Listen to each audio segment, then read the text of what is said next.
Hello everyone, আমি সোমার সংসারের নতুন একটি ব্লগে আপনাদেরকে অনেক ভালোবাসা।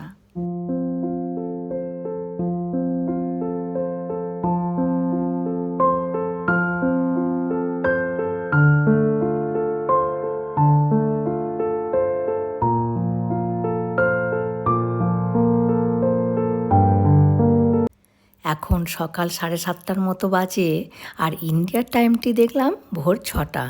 আর আজকে থাইল্যান্ডে আমাদের প্রথম সকাল। সবাই এখনও ঘুমোচ্ছে, আর শুধু আমি উঠে পড়েছি। এবার সবাই উঠলে একসাথে নিচে ব্রেকফাস্ট করতে যাব। আর এদিকে আমরা ব্রেকফাস্ট করতে চলে এসেছি। আর মেনুতে কি কি আছে দেখি। প্রথমে আছে, কি চিনতেই পারলাম না, তারপরে আছে সাদা ভাত আর ফ্রাইড রাইস আর মোটা মোটা পেঁয়াজ দিয়ে আর অনেক রকমের সবজি দিয়ে চিকেন। আর এটি লেটুসের সবজি, আর আছে চিকেন হাম, আর এগুলি হলো চিকেন সসেজ। আর আছে পোচ, আর আছে 2 রকমের স্যুপ। আর এটি হলো ফ্রাইড নুডলস, অনেক রকমের সবজি দিয়ে ডিম দিয়ে বানিয়েছে। আর এখানে আছে বিভিন্ন রকমের সস, চিলি ফ্লেক্স, চাটনি, আর আছে বিভিন্ন রকমের স্যালাড। আর এখানে আছে কর্নফ্লেক্স, চকোস, আর আছে বিভিন্ন রকমের জ্যাম আর ব্রেড আর ফল। আর আমাদের আসতে ভীষণ লেট হয়ে গেছে। আর এখানে আর 1-2 জন আছে, বাকি পুরো খালি। আর 10টা বেজে গেলে আর খেতে দেবে না। যাই হোক, চলুন আর কি কি আছে দেখে নিই। আমার জন্য গ্রিন টি আছে, আর হাজব্যান্ডের জন্য আছে কফি। আর এখানে আছে জুস আর আইস ওয়াটার আর দুধ। জানেন, এখানে সব পাওয়া যায়, কিন্তু গরম দুধ পাবেন না। আর এখানে আছে ক্রিমার আর সুগার। আর এদিকে আমিও খাবার নিয়ে বসে পড়েছি। আর দেখুন, অনেক কিছু নিয়েছি, কারণ বেশি করে সকালে খেয়ে নেব, আর দুপুরে ওই যাই হোক কিছু একটা কিনে খাবো। আর দেখুন, 10 মিনিট আগে থেকেই এরা সব কাজ শুরু করে দিয়েছে, মানে আর খাবার চাইলেও দেবে না। আগামীকাল বাবা তাড়াতাড়ি করে আসবো, ধীরে সুস্থে খাবো।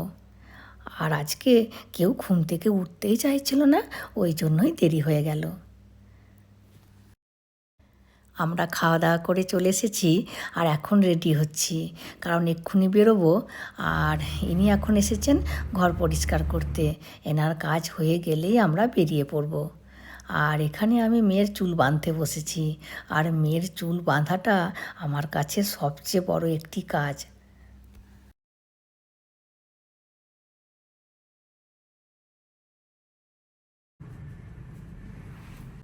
ব্যাস, এনারও কাজ হয়ে গেছে।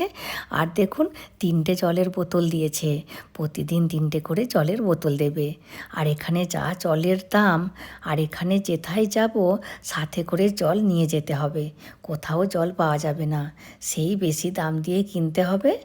আর গতকাল হাজব্যান্ড এখানে এসে গাড়ি বুক করে গিয়েছিল, একেবারে আমাদের হোটেলের সামনেই এই ক্যাব অফিসটি। যাই হোক, চলুন যাওয়া যাক। আর যেতে যেতে বলবো আমরা কোথায় যাচ্ছি।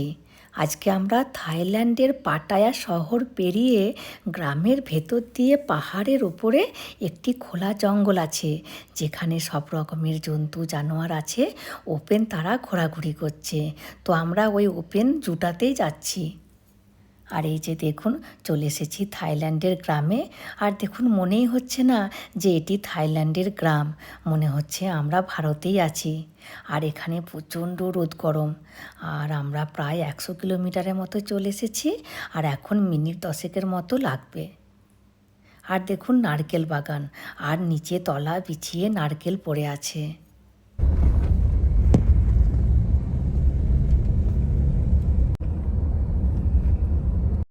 আর এই যে দেখুন, আমরা চলে এসেছি। আর জু বলে বড় একটি হরিণের স্ট্যাচু করা আছে। আর এখানে হাজব্যান্ড টিকিট কাটতে গেছে, আর এই ভদ্রমহিলা আমাদের ড্রাইভার। ব্যাস, চলে এসেছি। আর টিকিট কাটা হয়ে গেছে আমাদের। এবার ভেতরে যেয়ে গাড়ি বুক করতে হবে, কারণ ভীষণ বড় এরিয়া, পায়ে হেঁটে ঘোরাই যাবে না।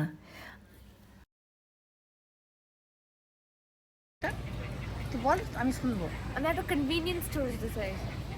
হ্যাঁ, 7-Eleven। মেয়ের এখানে আবার 7-Eleven যাবার খুব ইচ্ছে হয়েছে। ফেরার সময় ঢুকবো। যাই হোক, এই গাড়িগুলোই করে চেপে আমরা যাব ঘুরতে, খানিকটি লোকাল বাসের মতো। প্রথমে টিকিট কাটতে হবে, তারপরে যেখানে নামার সেখানে নেমে পড়ব, তারপরে ওখানের এরিয়াটি ঘুরে দেখব, তারপরে আমাদের দেখা হয়ে গেলে এরকম মতো অন্য গাড়িতে চাপবো। মানে সব সময় এরকম গাড়ি আসা যাওয়া করছে। আর এই গাড়িটিতে একজনের টিকিট নিল ওই 30 থাই ভাত করে, মানে আমাদের ইন্ডিয়ার পয়সায় 75 টাকা করে।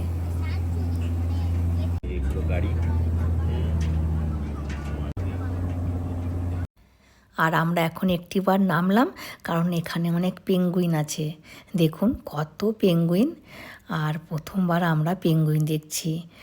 আর ভাবছি এত গরমে পেঙ্গুইনগুলো বেঁচে আছে কি করে, কারণ পেঙ্গুইন সবসময় বরফের দেশে থাকে।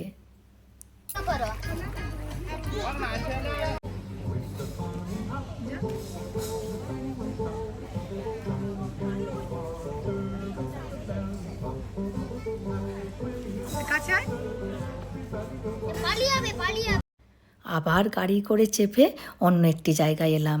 আর এখানে প্রচুর জিরাফ আছে, আর অনেক জন্তু জানোয়ার ছিল, পশু পাখি অনেক কিছু ছিল। সব ভিডিও করিনি, কারণ মেমোরি আমার ফুল হয়ে যাবে। জানেন, এখানে 250 টাকা করে এই গাছের পাতাগুলোকে কিনছে আর জিরাফকে খাওয়াচ্ছে।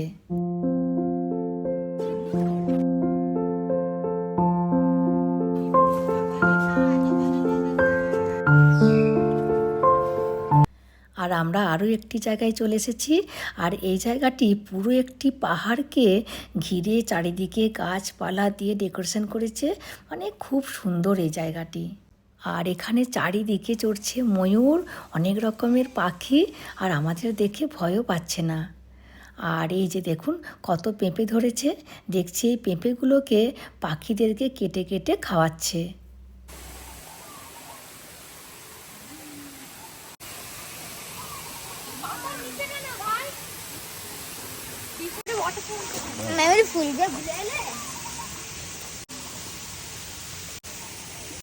আমাকে তো এখানের এই জায়গাটি সবচেয়ে পছন্দ হয়েছে। চারিদিকে গাছপালা, ময়ূর, ওয়াটারফলসের শব্দ, পাখির গুঞ্জন, এক কথায় খুব সুন্দর। আর এখানে দেখছি আমরা ছাড়া কোনো ইন্ডিয়ান এখানে নেই, কারণ এই জায়গাটি শহর থেকে অনেকটা দূরে, ওই জন্য এখানে কেউ আসেই না। আর যারা বেশিরভাগ থাইল্যান্ড আসে, তারা বেশিরভাগ কী করে, প্যাকেজিংয়ে আসে। আর প্যাকেজিংয়ে আসলে এরকম জায়গায় নিয়ে আসবেই না। আর আমরা যেহেতু প্যাকেজিংয়ে আসিনি, নিজেরাই টিকিট কেটে এসেছি, ওই জন্য আমরা এখানে আসতে পারলাম।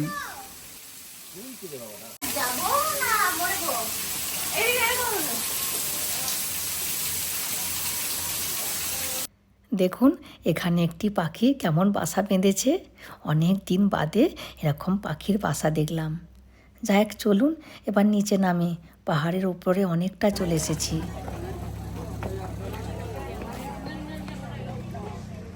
এখানে আবার রাইনো দেখতে এলাম। চারিদিকে এত জন্তু জানোয়ার আছে, সব তো দেখা সম্ভবই নয়, কারণ গোটা পাহাড় জুড়ে একটি জু। আর আমরা ইন্ডিয়াতেও জু দেখেছি, কিন্তু ওপেন এরকম জু কখনো দেখিনি। জানেন, বাঘও ছিল, আবার হাইনা বাঘও ছিল, একেবারে আমাদের কাছে চলে এসেছিল, 1 হাত দূরে। সেই সময় আর ভিডিও করার সুযোগই পাইনি। দেখুন এখানেও কত হাইনা বাঘ আছে। আর কোনো সেরকম গার্ডও নেই, একটি করে কারেন্টের শুধু তার দেওয়া আছে। জাম করে চলে আসবো বললে চলে আসতে পারবে। কি বড় দাঁত। যাই হোক, আমরা চলে এসেছি। আরও অনেক কিছু দেখার ছিল, কিন্তু আমরা আর ঘুরতে পারিনি, আবার ফিরতেও হবে হোটেলে। আর মেয়ে বলছিল কনভিনিয়েন্স স্টোরে যেতে ইচ্ছে করছে। তো দেখুন এই দোকানটিকে এখানে কনভিনিয়েন্স স্টোর বলে। এই দোকানটির নাম 7-Eleven। এখানে মানে থাইল্যান্ডে আর কোনো দোকানই পাবেন না, এই একটিই দোকান। আর এই দোকানে সব কিছু পাওয়া যায়, শুধু আপনি দুধ পাবেন না। টুকিটাকি ওষুধও পাওয়া যায়, কিন্তু দুধ পাওয়া যায় না। যাই হোক, আমরা এখানে এলাম নুডলস কিনতে, ওই কাপ নুডলসগুলো। খিদে পেয়েছে, কারণ এখন প্রায় 3:30 মতো বাজে। আর এখানের কাপ নুডলসগুলো খেতে খুব টেস্টি হয়। আর এই দোকানে গরম জলও আছে যাতে মানুষজন কাপ নুডলস খেতে পারে। আর এখানে কোনো খাবারের দোকানও নেই, তো এই নুডলসই এখন আমাদের কাছে বেস্ট অপশন। তাছাড়া জানেন থাইল্যান্ডের লোকেরাও বেশিরভাগ দেখি এই কাপ নুডলসগুলোই খায়। আর এই যে দেখুন, এই দোকানটির নাম 7-Eleven। এখানে প্রায় 1 কিলোমিটার ছাড়া ছাড়া এই দোকানটি আছে। যেদিকেই তাকাচ্ছি শুধু 7-Eleven আর 7-Eleven। এমনকি এয়ারপোর্টেতেও এই দোকানটি আছে। জানেন এখানের মানুষেরা গাড়ি চালায়, কিন্তু যত ট্রাফিক হোক না কেন কেউ হর্ন বাজায় না। আর ইনি এখন কততে গাড়ি চালাচ্ছে জানেন? দাঁড়ান দেখাচ্ছি। এই যে দেখুন 120, তখন থেকে দেখছি 110 আর 120-তে উনি গাড়ি চালাচ্ছেন। আর জানেন এখানের বেশিরভাগ গাড়ি অটোমেটিক, কোনো গিয়ার নেই। আর জানেন এখানের সব গাড়িতেই এসি লাগানো আছে। দেখুন এই লরিটির মধ্যেও এসি লাগানো আছে। এখানের প্রতিটি লরি, গাড়ি, ভ্যান সবেতেই এসি। দেখুন এটি হচ্ছে থাইল্যান্ডের ফাস্ট্যাগ। আমাদের ইন্ডিয়াতে যেমন একটি স্টিকারকে গাড়ির কাঁচের মধ্যে লাগানো থাকে, তো তাতে গাড়ির কাঁচটা নোংরা হয়ে যায়। আর এখানে এরকম টাইপের ইউজ করে। যখন টোলগেট আসবে তখন এটিকে গাড়ির সামনে রেখে দেয়, আর টোলগেট পেরিয়ে গেলে আবার যন্ত্রটিকে গাড়ির ভেতরে রেখে দেয়। আর আমাদের ইন্ডিয়াতেও মনে হয় পরে চলে আসবে। যাই হোক, এখন যাচ্ছি আমাদের হোটেলের পাশেই 1 কিলোমিটারের মধ্যে ছোট্ট একটি পাহাড়ের ওপরে বুদ্ধদেবের খুব সুন্দর একটি মূর্তি আছে, তো ওখানকেই এলাম। আর উনি আমাদেরকে এখানে ছেড়ে দিয়ে চলে যাবেন, আর আমরা পায়ে হেঁটে চলে যাব আমাদের হোটেলে। আর এই যে দেখুন, এখান থেকেই দেখা যাচ্ছে কত বড় মূর্তিটি। দেখুন আমাদের ভারত থেকেও কত লোক এসেছে। দাঁড়ান আমরাও গোটা কতক ফটো তুলে নিই, তারপরে আমরা ওপরে উঠব। আর দেখুন এখানে 7টা সাপের মূর্তি আছে। এখানে এটিকে ড্রাগন বলে, তো থাইল্যান্ডে লোকেরা ড্রাগনের পুজো করে। আর দেখুন এনারাই আমাদের এইমাত্র ফটো তুলে দিলেন। যাই হোক চলুন ওপরে যাই। আর এখানের সিঁড়িগুলিও কিন্তু অতটা হাইট নয়, ওই জন্য উঠতেও অসুবিধা হচ্ছে না। যাই হোক চলে এসেছি আমরা ওপরে। আর দেখুন বুদ্ধদেবের মূর্তির সামনে কত লাইন দিয়ে টাকার গাছ লাগানো আছে। কি হয়েছে, যারা দর্শনার্থী আসছেন তারা তাদের মন অনুযায়ী টাকা এখানে গেড়ে দিয়ে যাচ্ছেন। আর এমনভাবে গাড়া হচ্ছে ঠিক মনে হচ্ছে টাকার গাছ লাইন দিয়ে সাজানো আছে। প্রচুর টাকা পড়েছে, প্রতিদিন নাকি এরকম মতো এত এত টাকা পড়ে। এই প্রথমবার মন্দিরেতে এরকম টাকার গাছ দেখলাম। আর দেখুন এতক্ষণে আমি একটু ফাঁকা পেয়েছি, এখন বরং একটু জল ঢেলে নিই। সবাই দেখছি আসছে আর এখানে একটু জল ঢালছে, তাও আবার জানেন সবাই জুতো পরে জল ঢালছে। যাই হোক চলুন এবার চারিদিকটি একটু ঘুরে ঘুরে দেখি। খুব বড় এরিয়া আর খুব সুন্দর করে সাজিয়ে গুছিয়ে রেখেছে। চারিদিকটি পরিষ্কার পরিচ্ছন্ন, একেবারে ছকছক তকতক করছে। আর ঠিক ঠাকুরের চরণের নিচে একটি সোনার উপর অশ্বত্থ গাছ আছে, যার মধ্যে দর্শনার্থীরা তাদের মনোকামনা লিখে রেখে এখানে টাঙিয়ে দিয়ে যাচ্ছে। আর এই পাতাগুলো কিনতে পাওয়া যায়, তবে নাকি এগুলো অরিজিনাল সোনা নয়, প্রলেপ দেওয়া আছে। দেখুন কেউ কেউ আবার তাদের নাম লিখে দিয়ে গেছে। গাছটি কিন্তু খুব সুন্দর দেখতে লাগছে। এই যে দেখুন সোনার উপর অশ্বত্থ গাছ, একটি গাছে সোনার পাতা, আবার একটি গাছের মধ্যে রূপোর পাতা। দারুণ সুন্দর কিন্তু। আর এখানটিও খুব সুন্দর।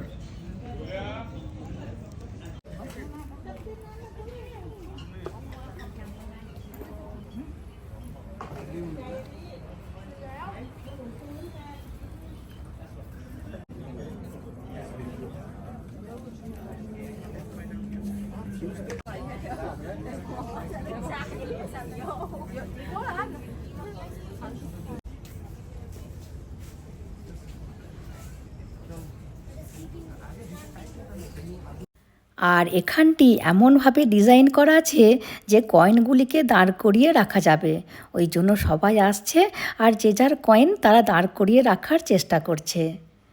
আর দেখুন এই দিকটি মেন সিটি পাটায়ার। আমরা আগামীকাল ওখানে যাব, ওখানে আমাদের রুম নেওয়া আছে 2 দিনের জন্য।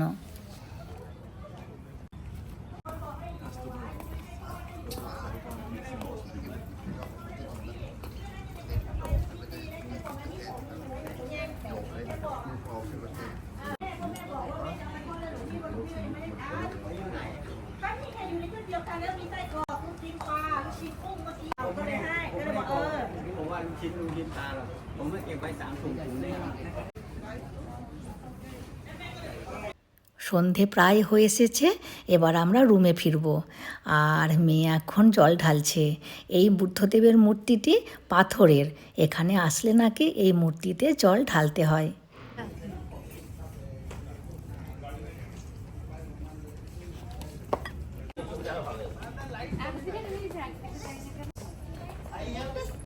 এই যে দেখুন, আমাদের হোটেলটির নাম এফএক্স হোটেল। আর এই হোটেলটিতে ফিটনেস রুম আছে, আবার বাচ্চাদের জন্য ছোট্ট একটি খেলার ঘরও আছে, আর সুইমিং পুল তো আছে। আর রুমটিও কিন্তু বেশ বড়। আর আমাদের এই হোটেলের একদিনের রুমের ভাড়া নিচ্ছে 6,000 টাকা। যাই হোক, এখন 7টার মতো বাজে, ভাবছি এখন রুমে যাব না, এখন একটু পুলের ধারে বসবো, তারপরে রুমে যাব। এখানটি এরকম টাইমে খুব ভালো লাগছে, হালকা হালকা বাতাস দিচ্ছে, দারুণ লাগছে। যাই হোক, চলুন আমিও তাহলে ভিডিওটি আজকের মতো এখানেই শেষ করছি। চলে আসবো পরের ভিডিওতে।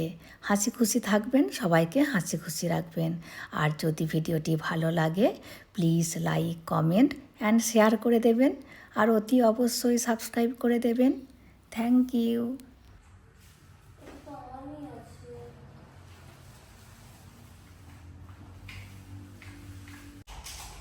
এখানে বলছে খাওয়া भी যাবে, আমি পাক্কা কালকে ব্রেকফাস্ট রান্না করব। আমার বিছানাটাকে ছাড় না। ও তোমার উপরে জাম্প করবো। আর না, এটা লাস্ট ওয়ার্নিং। জল দফাও ওখান থেকে। মার খাবি।